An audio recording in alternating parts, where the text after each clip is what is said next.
paz do nosso Senhor e Salvador Jesus Cristo. Amém. Louvado seja o nome do Senhor Jesus Cristo. Vamos abrir as nossas Bíblias no livro de Atos, capítulo 1. Para mim é uma alegria muito grande sempre estar na casa de Deus, poder adorá-lo e ver momentos como eu tive a oportunidade de abraçar aqui a filhinha da Josi. A Josi, quando eu a conhecia, ela era do mesmo tamanho. Cantava juntamente com o irmão Raimundo, a irmã Rosa. Era uma benção, as três por sinal, né? E aí está seguindo, né? O exemplo dos avós, né? Louvado seja o nome do Senhor. Atos dos Apóstolos, capítulo de número 1. Vamos meditar a partir do versículo 6, onde diz assim: Aqueles, pois, que haviam reunido, perguntaram-lhe, dizendo: Senhor, restaurarás tu neste tempo o reino a Israel? E disse-lhes: Não vos pertence saber o tempo ou as estações que o Pai estabeleceu pelo seu próprio poder. Mas recebereis o poder do Espírito Santo que há de vir sobre vós, e ser-me-eis testemunhas, tanto em Jerusalém, como em toda a Judeia e Samaria, e até os confins da terra. E quando dizia isto, vendo-o eles, foi-lhe elevado às alturas, e uma nuvem o recebeu, ocultando-o aos seus olhos. E estando com os olhos fitos no céu, enquanto ele subia, eis que junto dele se puseram dois homens vestidos de branco, os quais lhes disseram: Homens galileus, por que estáis olhando para o céu? Esse Jesus que dentre vós foi recebido em cima no céu, há de vir assim como para o céu os viste ir. Amém? Oremos ao Senhor. Bendito Deus e Pai eterno, a tua palavra é a palavra que é a fonte de poder, é a manifestação da tua boca, que com o auxílio do teu Espírito Santo, que convence o homem do pecado, da justiça e do juízo, vai trabalhando nos corações e levando-os à compreensão dos teus mistérios e da tua palavra. E eu creio que nesse momento, Senhor meu Pai, eu sinto a unção do teu Espírito Santo, e teu Espírito Santo falando aos corações aqui nesta noite, a todos os nossos corações, e que teu Espírito Santo, Pai amado, alcance todos os corações, que não haja corações fechados, que não haja corações trancados. Eu repreendo toda hoste maligna, toda obra contrária, todo impedimento que segue os sentidos de todos os que estão aqui, para que possam ouvir a voz do teu Santo Espírito, Senhor. Assim eu te peço no nome de Jesus. Amém. Pode sentar. Como eu disse, irmãos, eu louvo muito a Deus, eu louvo ao Senhor, desde o dia em que Jesus me chamou. Ele plantou no meu coração um desejo muito ardente de entrar a fundo no conhecimento das Sagradas Escrituras e da sua palavra. E desde então, irmãos, eu me considero mais um ensinador do que propriamente um pregador da palavra. Porque quando você começa, quem tem um ministério ligado nesse sentido de aprender, ensinar, ele não consegue entrar e ficar muito na linha da preleção. Eu, às vezes, Deus me empaquita e de repente eu dou uma de um pentecostal saltitante, aqueles que pulam e tal. Mas normalmente nós trazemos a palavra conforme aquilo que Deus nos moldou e Deus nos preparou. Eu quero compartilhar com vocês, porque o Deus que me chamou, eu quero dizer para você que me ouve aqui, é esse Deus que falou aos discípulos aqui, mandando seus 2 varões anunciar, os varões galileus, dizendo que ele não se preocupasse, que esse Jesus que foi assunto aos céus, ou seja, que foi elevado aos céus, iria voltar. Esse Jesus falou com este homem um certo dia aqui nessa cidade, como eu já contei o testemunho aqui algumas vezes. Eu não quero dizer que eu seja mais privilegiado, mas aprove ao Espírito Santo de Deus, aprove a Deus quem vai entender os mistérios dele. Falar comigo uma pessoa totalmente avessa ao Evangelho, avessa aos crentes, melhor dizendo, mais avessa aos crentes. E eu indiretamente rejeitava a Bíblia por conta de rejeitar os crentes, porque eu fui educado assim e cresci assim, dado as minhas raízes, as minhas origens. Eu tenho origens na magia negra, no catecismo, em várias séries de linhas ligadas ao espiritismo, e em épocas passadas, na década de 60, década de 70, que é a década da minha infância e juventude, era muito rejeitado os crentes eram tidos como fanáticos, eram tidos como pessoas retrógradas, pessoas atrasadas, e não era para pessoas como eu estar dando crédito a eles. E eu cresci assim, e fui crescendo assim, mas sempre com uma vontade de conhecer o Criador de todas as coisas, quem fez tudo isso que está aqui, quem fez os céus, quem fez a terra, quem fez o mar, quem fez todas as coisas. E isso já no tamanho dessa menininha que eu agora abracei, a filhinha da irmã Josi, eu já olhava para os céus, contemplava os céus e ficava extasiado de perplexidade e de alegria e de curiosidade, de entender, de ver as coisas, até mesmo um animal simples que eu via, eu admirava.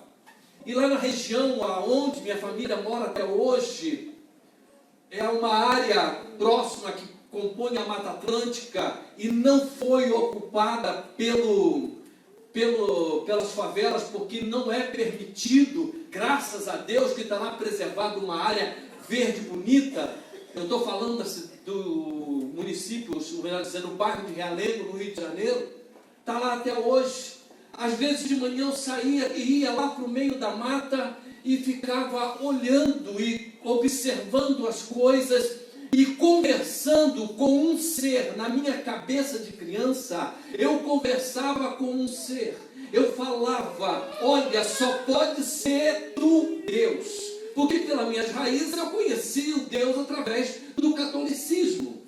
Mas você vai pensar assim, mas peraí, o senhor falou que foi da linha do Umbanda, Candomblé, então essa linha toda, mas fala de catolicismo, mas é bem natural, do sudeste para cima, o catolicismo se mesclar muito com o espiritismo, com o Umbanda e Candomblé. A maioria dos católicos, salvo aqueles que são bem mais carolas, bem mais firmes ali na fé católica, mas a grande maioria, 90%, 95%, eles estavam na missa no domingo e na sexta-feira no Saravá. Era bem normal, era perfeitamente normal na nossa cultura. E eu conheci Deus assim, e tive essa experiência com Deus já desde pequeno, mas cresci rejeitando os crentes. Olha que coisa de louco! Eu cresci rejeitando a pessoa dos crentes. Eu fui doutrinado dessa forma. Mas Deus, quando Ele tem algo com alguém, e Ele não, que eu não quero dizer que exista um privilegiado, porque Deus tem algo com todo mundo, porque Ele quer salvar toda a humanidade. A Bíblia fala que Deus amou o mundo de tal maneira que mandou o seu Filho unigênito para que todo aquele que nele crê não pereça, mas tenha a vida eterna.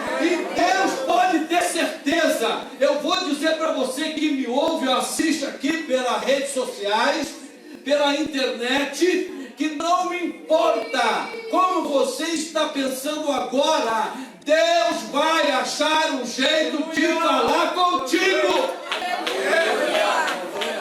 Se não for aqui nessa noite, Ele vai falar contigo de alguma forma.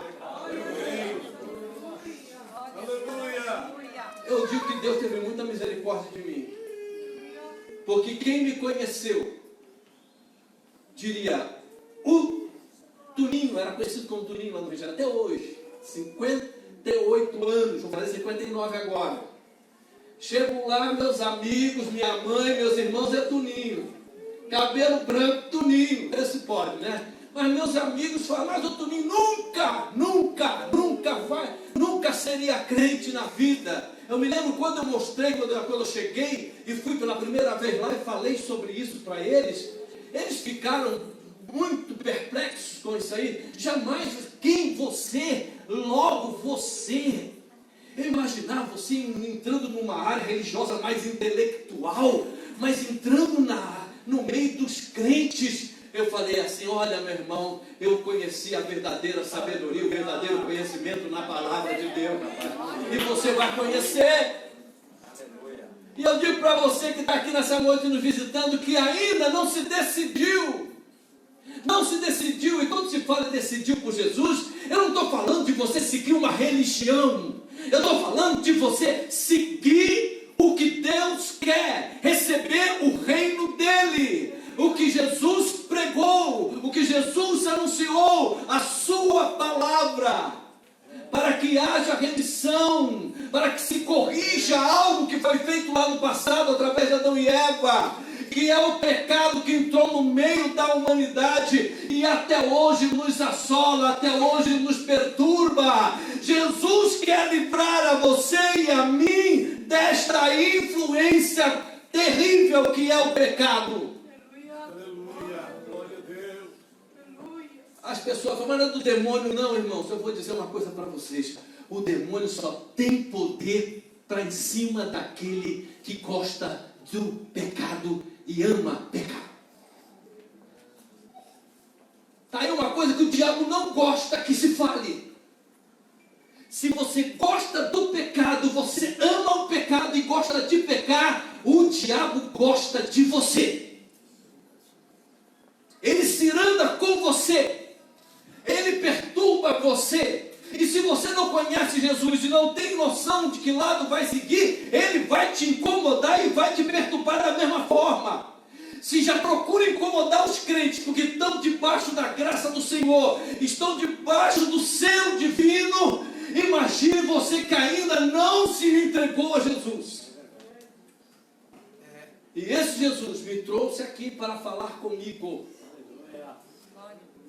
Falou comigo de tarde, não foi de noite para criar um tom de mistério, nem nada. A noite não, é por causa da noite. A escuridão leva a gente a pensar muitas coisas. Mas eu estava aqui no centro dessa cidade, recém-chegado, muito movimentada a cidade, e uma voz que chegou e falou comigo e disse: compra uma Bíblia. Foi só isso. Compra uma Bíblia. Como eu disse, eu não conhecia ainda, eu estava andando na cidade ali, caminhando. E de repente eu paro impactado que aquela voz parecia alguém plantado do meu lado e de pé. Aquela voz insistentemente comigo, diferente das vozes que eu ouvia, porque eu conversava com espíritos, materializavam-se para mim muitos deles. Se fosse no cemitério, fosse nas encruzilhadas, fosse nas ruas, fosse onde eu fosse, onde que quisesse contactar comigo, contactava, eu já não tinha nem mais medo. No começo, como eu era um jovem ainda, eu tinha medo. Mas essa voz que falou comigo foi a voz mais diferente, mais deliciosa, mais bela que eu ouvi na minha vida. Foi uma voz que falou: compra uma Bíblia. E eu fui, caminhei uns 2 passos e parei de novo. E olhei, tomei coragem, porque era impactante demais, e virei à direita. Eu estava exatamente em frente a um corredor, um beco pequeno. E ao fundo do beco, eu vi pelo meio das árvores, livraria evangélica Luz e Vida. Ali do lado de onde era o colégio Saci Pererê, onde tinha a loja Baracate do outro lado. E ali foi a primeira vez que eu entrei num ambiente evangélico, foi numa livraria. Comprei a Bíblia e Deus não deixou que eu ficasse ali só nisso. Retornei para o alojamento, que eu então estava no alojamento da aeronáutica. Para quem não sabe, eu sou militar da reserva, na época eu estava na ativa. Eu voltei para o alojamento porque eu estava com a minha esposa lá no Rio de Janeiro e meu filho, eu estava aqui sozinho. Então foi tão grande que permitiu que eu ficasse naquele lugar sozinho. Sozinho, alojamento, capacidade de 10 pessoas, eu estava 5 meses, não entrava ninguém. É que Deus queria que eu tivesse experiências profundas. Queria. E ali eu voltei para o alojamento, eu fui ler a Bíblia, não vou ler a Bíblia. Eu voltei impactado com aquilo, eu abro a Bíblia, aquela mesma voz falou assim, não abre mais adiante. E o Espírito Santo me conduzindo, eu abri e virei, e caiu lá em João 16:33, onde disse, estas coisas eu vos tenho dito para que em mim tenhas paz. No mundo passarás por aflições, mas tende bom ânimo, porque eu venci o mundo. Agora eu vou contar algo que eu nunca contei de público no meu testemunho. Depois que eu comecei a ler a Bíblia, eu fui conduzido pelo Espírito Santo. Ninguém me ensinou. Ninguém. Ninguém me discipulou. Ninguém. Daqui a pouco eu me deparava com um texto como esse, que me chamava a atenção, conduzido para aquele momento. Aqueles momentos foram momentos que não foram dias, foram meses. Onde eu lia e levava-me lá para textos como esse assim, quando entrares na terra que o Senhor teu Deus te der, não farás segundo abominações daqueles povos, não haverá entre ti quem faça seu filho ou sua filha passar pelo fogo, nem quem consulte a necromante, nem a cartomante, nem a quem faça magia, e nem quem consulte aos mortos, pois isso é abominação diante do Senhor, o teu Deus. Então eu não podia dizer e debater contra o homem, porque era o Espírito de Deus falando para mim, ei, você está errando, é aqui.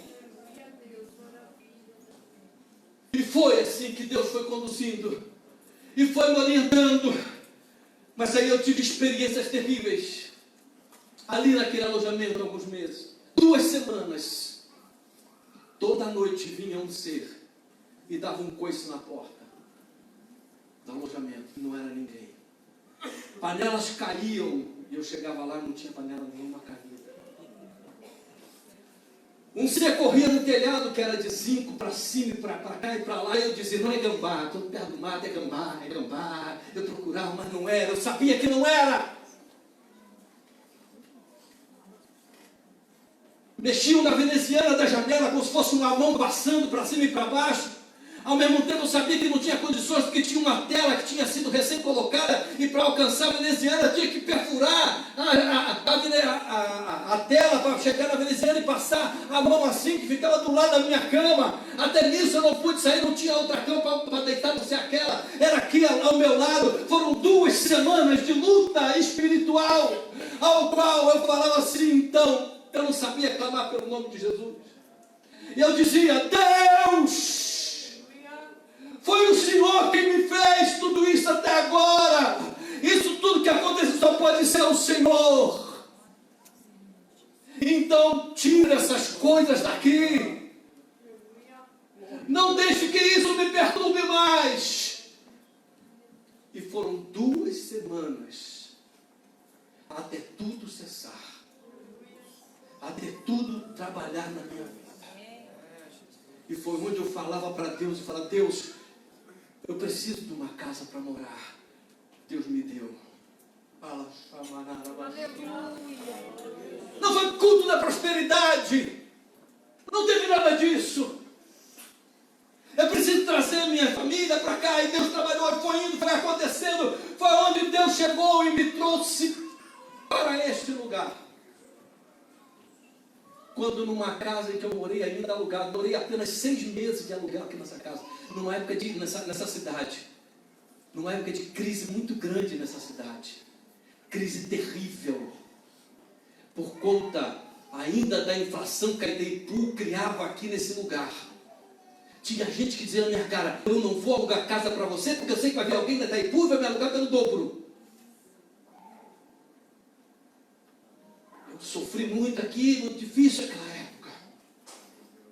Mas Deus providenciou uma casa no meio dessa crise para eu e minha esposa. Foram 6 meses de aluguel e no 7º mês eu estava morando numa casa que era minha, porque Deus me deu.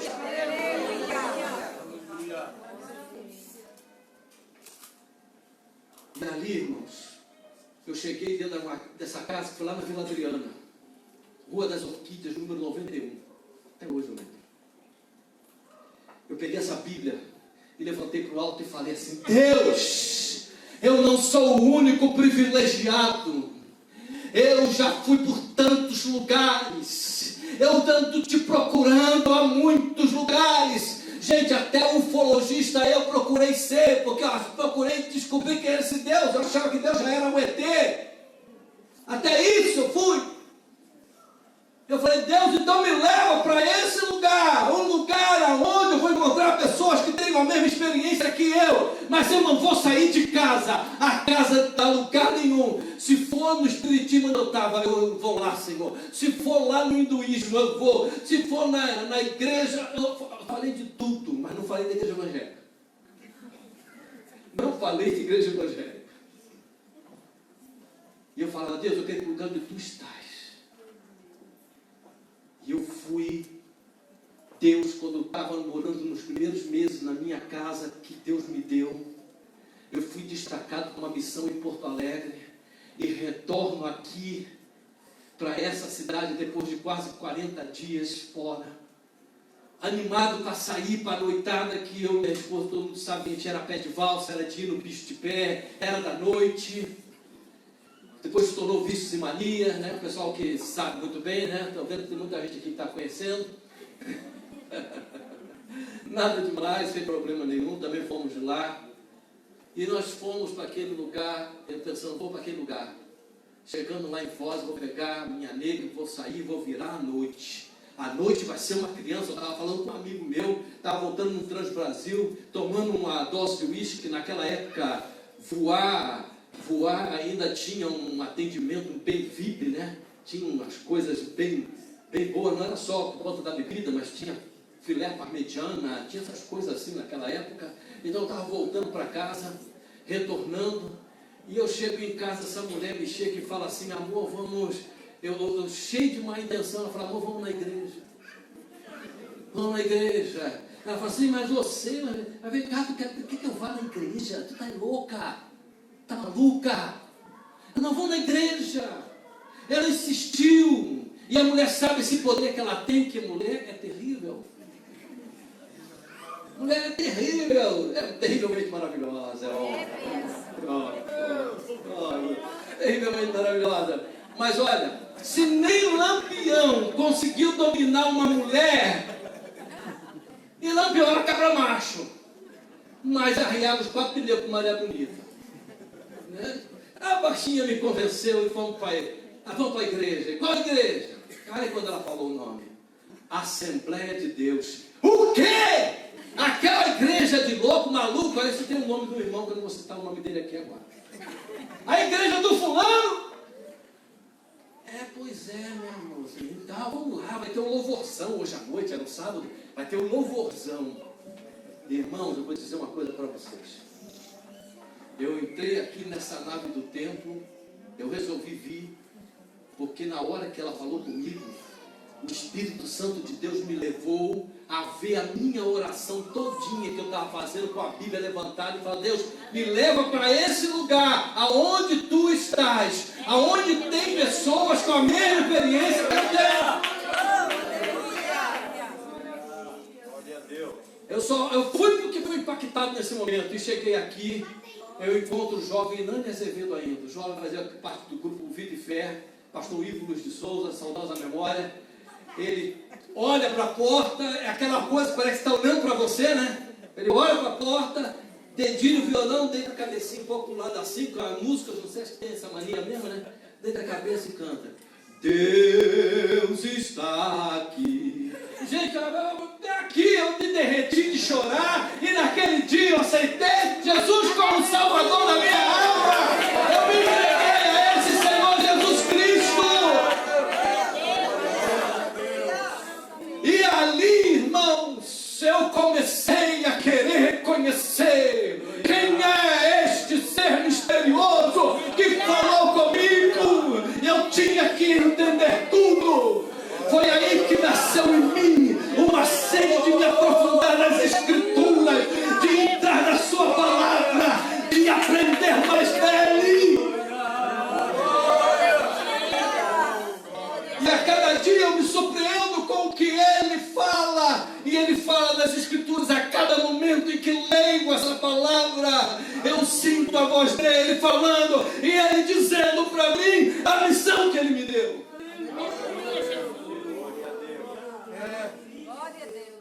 Eu quero vos dizer que o que diz aqui no versículo 11, bem na parte C, esse Jesus que dentre vós foi recebido no céu, há de vir assim como para o céu viste.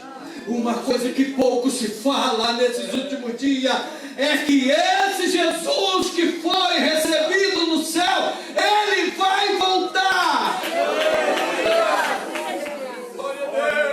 Você pode ser ateu, você pode ser agnóstico, você pode ser o que você quiser, mas o Jesus que eu creio, ele virá. E vai levar o povo que ele escolheu, um povo santo. Ele pregou e mandou que pregasse o evangelho para toda a criatura, que nós estamos fazendo aqui nessa noite, pregando esse evangelho para todos os que ouvem aqui. Mas lá eu não posso entrar em detalhes. Você pega Mateus 13, versículo do 1 ao 50, vai mostrar toda a característica do evangelho do reino, os mistérios do evangelho do reino. Porque no meio desse povo, dessa grande rede, pegando a parábola da rede, em que Deus lança a rede sobre o mundo, pega todo mundo, ainda haverá a seleção final, estamos nela. Ali será separado.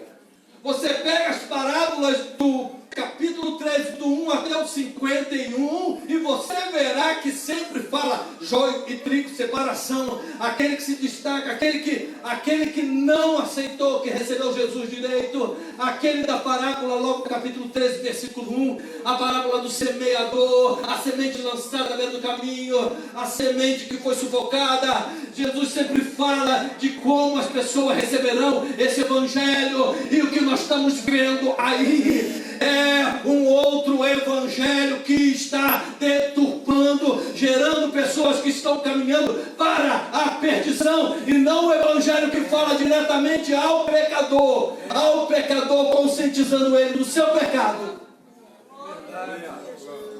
Porque eu digo uma coisa: salvação não está condicionada à barganha. Deus não barganha. Deus não barganha, irmão. Deus não vai te dar salvação em troca da tua cura.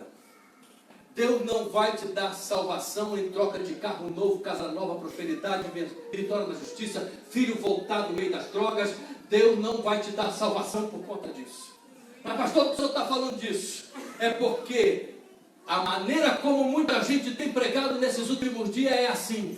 Tem falado: aceite Jesus como teu Salvador e você será curado. Aceite Jesus como teu Salvador e o teu filho vai voltar para casa. Aceite Jesus como teu Salvador, o teu marido, a tua esposa vai voltar para tua casa. Aceite Jesus como teu Salvador e você terá uma vida financeira próspera e rica. Isso é barganha, porque a mensagem do Evangelho não é outra senão arrependimento. Arrependam-se dos vossos pecados. Arrependei-vos, essa é a mensagem. é a mensagem dos últimos dias, principalmente. Arrependimento é momento de todos nós. Glória a Deus. E essa mensagem eu tenho que estender não somente a quem não está dentro de igreja, não. Por conta desse evangelho mal pregado aí, que está divinizando até objetos sagrados do tabernáculo. Como a arca que é trazida e o povo fica idolatrando a arca, colocando a mão sobre a arca. É rosa santa, é água ungida, é essas coisas todas. Esse evangelho não é para salvação, é para o deleite da carne. Gera alegria, satisfação momentânea. Mas a verdadeira salvação não lhe foi pregada. É necessário o arrependimento, porque todas essas coisas vêm como consequência. Irmão, você se arrependeu dos seus pecados, a porta do teu emprego para você abre, a tua esposa volta para você, o teu filho se afasta das drogas, você começa a melhorar de vida, mas tudo está condicionado a uma coisa. Quando você recebe Jesus como Salvador, automaticamente você tem desejo pela sua palavra e começa a entender o seguinte, que tudo na palavra tem uma condicional. Se atentamente ouvires ao Senhor teu Deus e nos seus mandamentos permanecer, o Senhor teu Deus te ouvirá entre todas as nações. Bendito será a tua maçadeira, bendito será o teu gado, bendito será a tua fazenda, bendito serão os teus filhos, serás posto por cabeça e não por cauda, porquanto obedecestes ao Senhor teu Deus. Não é muito fácil, então, não é fácil. É obedecer. E ao mesmo tempo que vemos uma geração, para pensar, irmãos. Pare para pensar. Estamos numa guerra espiritual. Quando eu falei aqui no começo, foi guerra espiritual que eu passei. Tá? Se tem uma pessoa que pode falar muito de guerra espiritual, essa pessoa aqui. Vocês que vivem aqui na igreja não sabem que eu já passei na vida. Na vida. Principalmente vida eclesiástica. A guerra espiritual está lançada. É verdade. A guerra espiritual foi lançada desde o momento em que Deus falou que da semente da mulher nasceria aquele que pisaria na cabeça da serpente. E desde então, Satanás com seus demônios que não tem poder de onisciência, não tem onipotência, não tem onipresença, mas eles têm miríades e miríades e milhares e milhares de demônios, anjos caídos, para atuar em todos os 4 cantos da terra,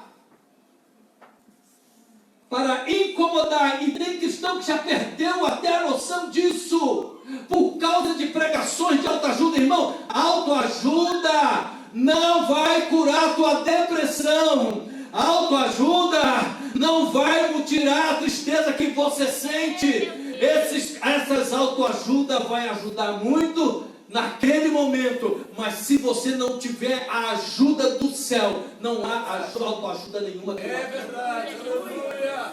Deixa a autoajuda para o pessoal da psicanálise, do psicanalista, mas neste púlpito, Jesus determinou que se pregasse o Evangelho.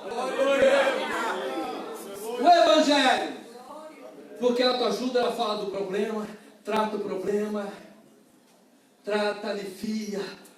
Oh, Jesus, que gostoso, eu fui naquela reunião, lá na célula, lá naquele encontro, lá nisso, naquilo. Ai, voltei alegre. Mas o pecado que a pessoa esconde não foi tratado. Ferida aberta. Isso me lembrou de Jeremias, meu. Jeremias, Deus fala assim: ai daquele falso profeta que cura a ferida do meu povo, dizendo paz, paz, quando não há paz. Está cheio tentando aliviar. E o que acontece? É que nem droga. É que nem droga. A pessoa não se mantém, passa e gera uma dependência, a pessoa vai de novo e vai lá naquela campanha lá da chave de ouro, não sei do que, da flor ungida, não sei da onde, da água do Rio Jordão, e aqui, mas lá, mas não se fala do autor e consumador da nossa fé, e não se fala da obra vicária de Cristo na cruz do Calvário, cujo qual Paulo disse: a mim me importa é pregar a mensagem da cruz. 1 Coríntios 1,17, ele fala sobre isso. Eu não vim para vos batizar, mas vim para evangelizar, a fim de que a mensagem da cruz não se torne vã. E Paulo encarava uma situação parecida. A comunidade grega, ela era muito cheia de filosofias, de ideias, de tratamentos que não curavam verdadeiramente a alma. Mas o verdadeiro evangelho, ele cura, ele liberta, ele salva. Jesus Cristo está vindo. Vocês têm me ouvido aqui falando escatologicamente, mas eu vou dizer para vocês, eu vou só dar uma pincelada em escatologia que eu tenho que passar. Muitos não estão percebendo, está se cumprindo o que diz Mateus 24, se não me falha a memória, versículo 38 ou 39, que diz assim: e não o perceberam até que veio o dilúvio. Comiam, bebiam, casavam-se e davam-se em casamento. Jesus, e eu vou abrir só um parênteses. Quem pensa que o Novo Testamento, a mensagem principal dele é autoajuda, essas coisas, está redondamente enganado. O retorno de Jesus, ele é o tema desde Atos até Apocalipse. É o retorno de Jesus. Tanto que você vai ver em Tessalonicenses, quando fala do arrebatamento da igreja, e fala: consolai-vos uns aos outros com estas palavras. É verdade. Jesus está voltando tão iminentemente que a gente não tem ideia. Não temos ideia. E eu falo no mesmo prisma bíblico que Deus vê. Olha, vou dizer uma coisa para todos aqui. Esses últimos dias, as evidências dos acontecimentos que eu falo, repito e bato na tecla aqui e vou repetir mais uma vez. Esses últimos dias são os dias com a característica dos dias de Ló e com as características dos dias de Noé. Jesus, quando ele faz esse alerta, quando ele fala sobre a vinda dele, ele dá nos evangelhos como seria o panorama do curso dos acontecimentos até o arrebatamento da igreja. Você tem Mateus 13, 1 até o 51, que você lendo, casando com Mateus 24, do capítulo 3 até o versículo 26, você vai ver que fala, aí alcança até Israel também. Você vai ver Lucas capítulo de número 17 e o capítulo 18 também. Você vai ver Deus mostrando o trajeto das coisas como vão acontecer. A figueira já floresceu, Jesus falou, a figueira já floresceu. Israel está aí, 1948. Nós podemos ver, a sociedade já está desse jeito, a sociedade já está pervertida moralmente, sexualmente. A depravação moral é de uma tal maneira que o casamento se tornou coisa banal. Casa separa, casa separa, casa separa, já não tem mais compromisso. A qualidade de vida que o ser humano está tendo, aparentemente é boa e saudável, mas é enganosa. Pode ser algo que alegre a você na carne, mas pare para olhar para a sua alma. Você está perdendo muito. As ofertas das facilidades de hoje, as ofertas do mundo têm cegado o entendimento de muitas pessoas que não têm visto os acontecimentos que Jesus tem falado. Bebiam, comiam, casavam, se davam em casamento. Veio de lua, até que veio de lua e não perceberam. E não perceberam, sabe o que bate mais para quem? Para quem já conhece.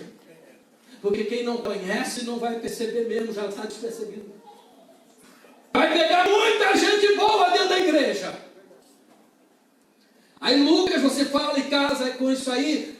Timóteo, segunda carta de Paulo, Timóteo, capítulo 3, diz que nos últimos tempos seriam tempos difíceis, os filhos seriam desobedientes a pais e mães, detratores, homens seriam detratores, caluniosos, sem afeto natural, ou seja, sem empatia.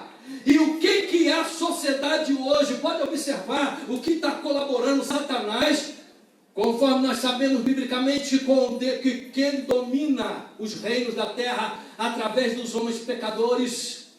Foi por isso que ele ofereceu a Jesus quando estava lá na tentação, quando ele chegou para Jesus e falou: olha, estão aqui, está vendo todos os reinos na terra, eu vos darei a ti, porque foram dados a mim. Não foi Deus que deu, sabia? Sabe quem deu? Foi o homem. Sabe como é que o homem dá o poder a Satanás, o reino a Satanás? Quando ele permanece como pecador, quando ele não conhece o seu Deus, quando ele não reconhece Jesus, quando não reconhece o seu único Salvador. Aí a sua mente, ela é fatalmente influenciada pelas trevas, até mesmo pensando que está fazendo uma coisa boa. Basta através das leis. Quantas leis no papel foram boas? São boas, mas na prática é impossível de se praticar.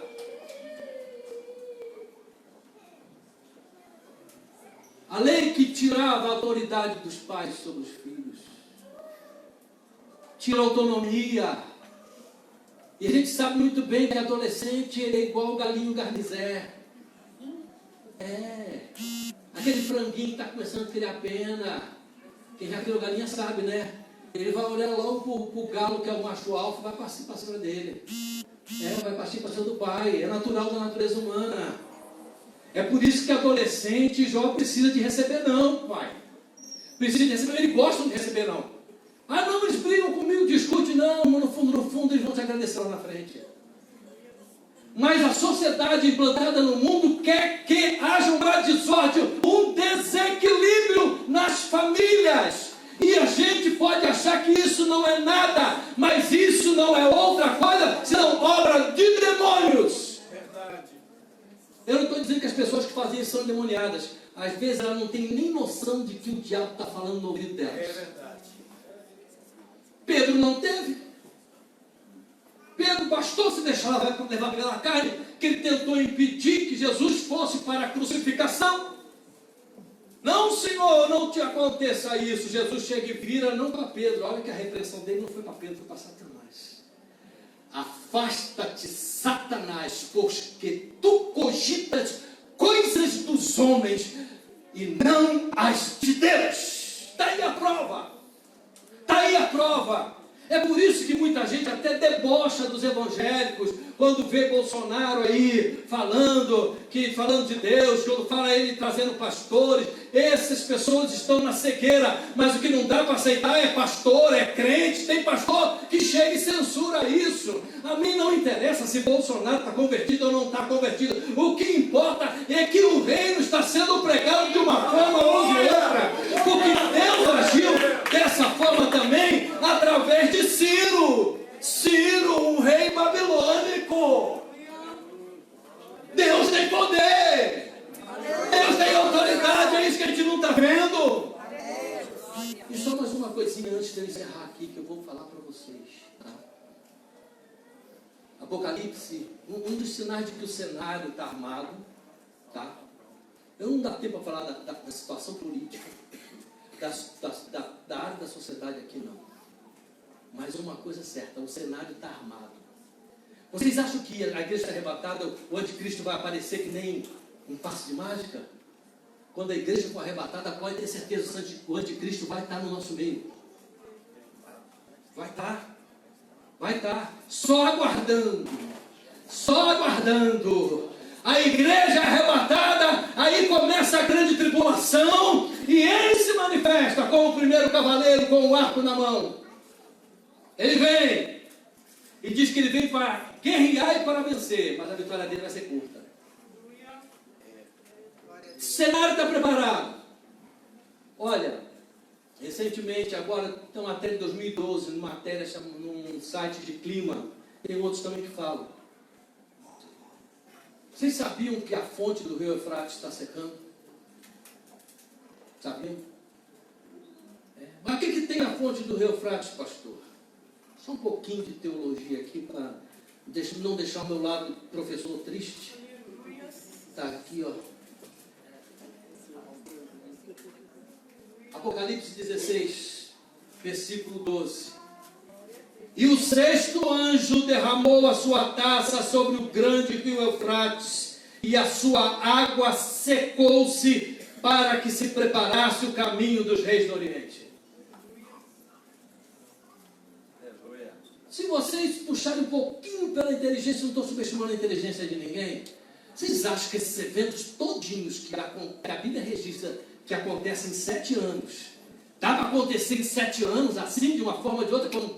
Não, irmãos, já está tudo sendo preparado.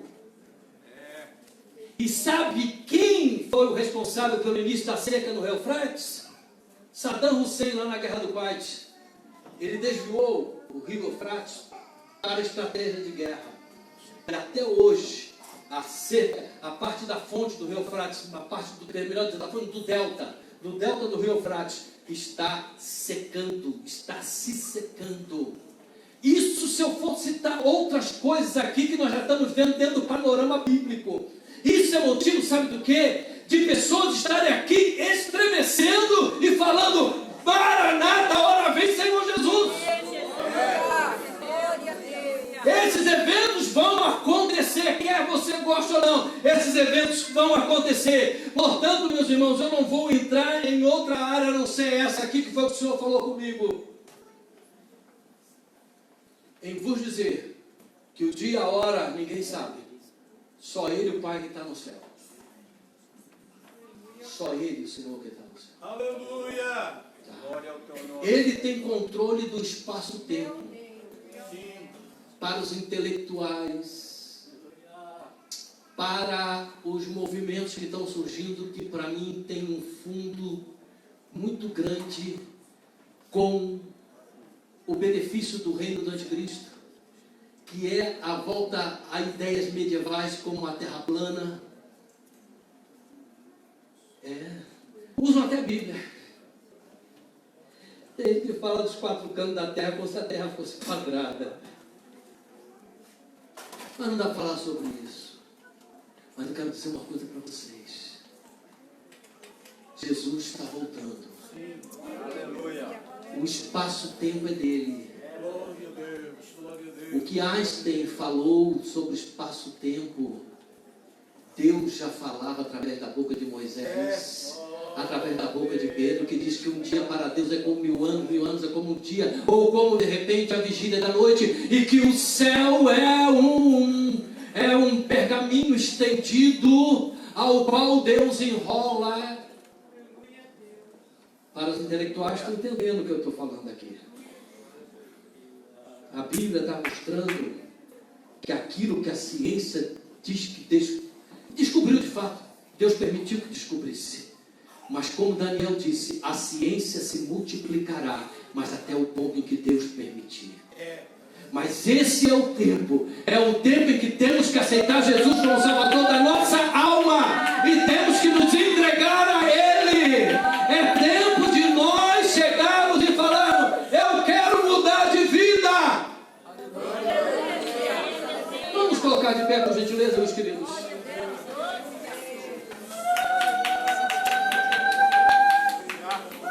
Irmãos,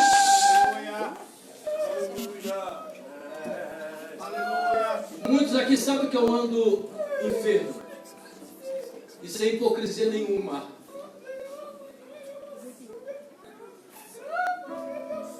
Uma das coisas que me gerou enfermidade, Deus o sabe, é a angústia que sinto. Que eu fico numa angústia muito grande com Deus, querendo passar aquilo que Ele me mostra. Mas assim como hoje, eu tenho certeza que vai acontecer comigo. Eu sempre acho que não foi o suficiente para mexer na cabeça das pessoas. Mas o Espírito Santo sempre fala comigo: vem cá, sou eu que convenço o homem do pecado, da justiça e do juízo. Não é você não, cara. Mas como um pastor, a minha alma tem que doer, tem que gemer, porque quer ver a maior quantidade de pessoas salvas, porque eu não fui chamado para ser pastor para perder para o diabo, e Deus também não quer perder para ele. E é por isso que eu quero fazer o primeiro apelo aqui nessa noite. Você que quer nesse momento receber a Jesus como Salvador da sua alma, eu faço esse convite a você neste momento. Venha até aqui à frente, vamos orar por você.